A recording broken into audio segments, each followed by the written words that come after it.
My understanding that without the success of Star Wars, there wouldn't have been a Star Trek: The Motion Picture. Yes, it was Star Trek, and Star Wars, and Close Encounters of the Third Kind.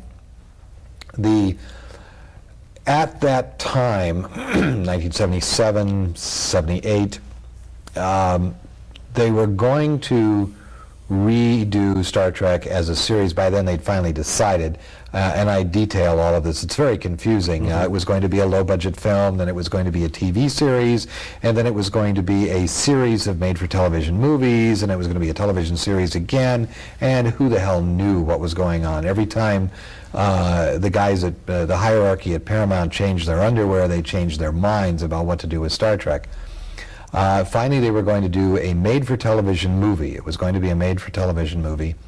And 10 days before the show is, the film is to be shot, the apocryphal or perhaps true story, I've never been able to determine which, Charlie Bluhdorn, who owned Gulf and Western, who owned Paramount, was looking out the window of his office building in New York, saw the lines and the block-long lines of people waiting to get in to see Star Wars, which was a little movie made with essentially unknown actors for, I think, $11 million that was doing phenomenally well.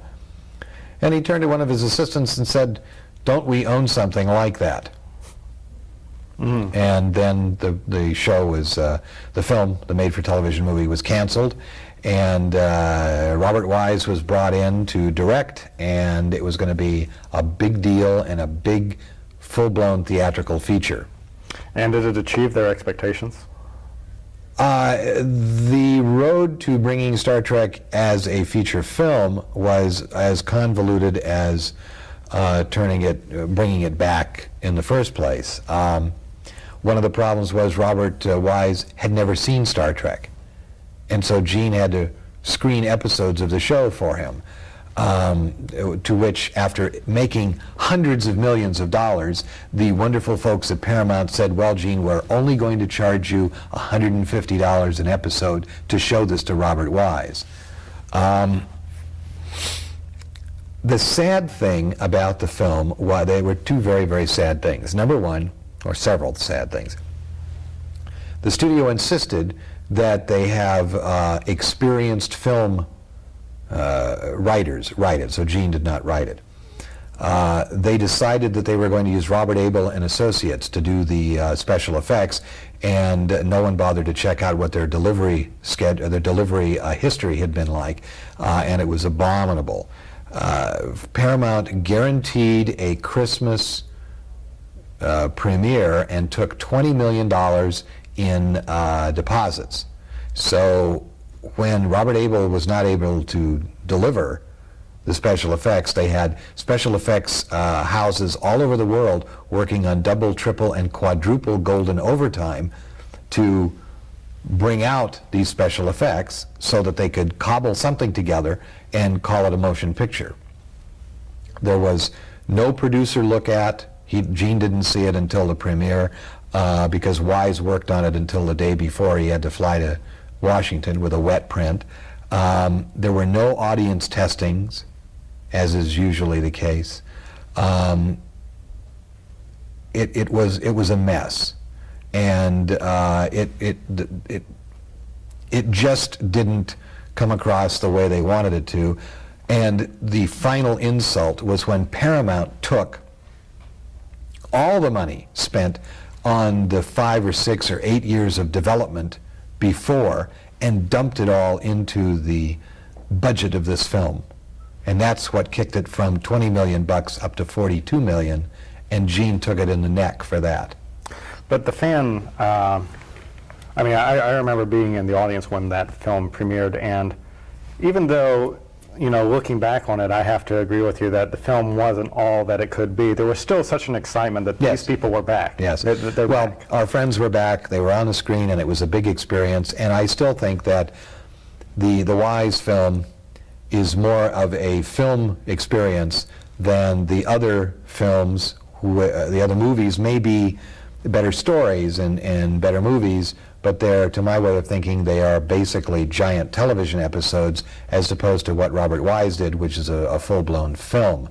If you factor out the extra $22 million that they put into, that they dumped onto the budget, it's still the highest grossing film, made the most money. And then when Star Trek The Next Generation comes along, again another gamble, because we're remanning the whole Enterprise. There's going to be a different captain, different characters, maybe a few people from the original Star Trek programs appearing to kind of...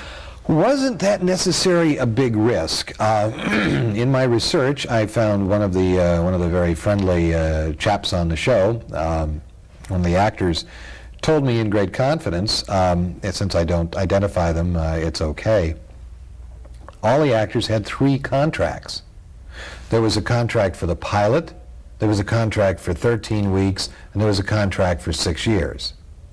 So at any point along the way, Paramount could pull the plug, and they'd only be out the cost of the original pilot, or they'd only be out 13 episodes. But if it was a success, they were going to keep those people around for 6 years.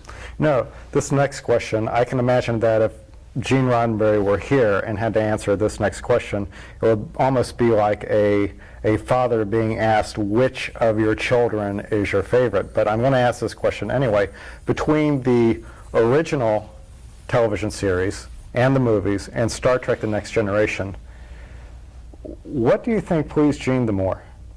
Well, Gene was able to do, he was pleased on the original series, he was pleased on the Next Generation. He did not have that much to do with the movies. He withdrew into being an executive consultant, for which they paid him reasonably decent money and could access his opinion or pay attention to it if they wanted to. More often they didn't, and I detail a great deal of that in the book. He liked both the shows for different reasons. I mean, he was very excited one time. He told me that it was really exciting because he was sitting in Nick Adele's restaurant, which is the restaurant that used to be right next to KHJ, right outside the lot of Paramount on Melrose. And he heard people in the background talking about his show. And he said that was one of the great thrills of his life, to hear people talking about something that he created and put on television. That was exciting. He liked The Next Generation because the success of The Next Generation proved that the original series wasn't a fluke, it wasn't an accident. As he used to say, all I have to do now is go catch lightning in a bottle for the second time. Now, has it been 2 years now since Gene Roddenberry passed on? Creeping up on 3. Creeping up on 2 years. 3. 3 years. What do you think his legacy is? His legacy is not the shows. I have come to conclude his legacy is the message, and his principal legacy is the hundreds of thousands, if not millions of people who were strongly affected by Star Trek and his humanistic message that things will be all right in the future, we will grow up, we will learn to solve our problems, and we will learn to live with one another.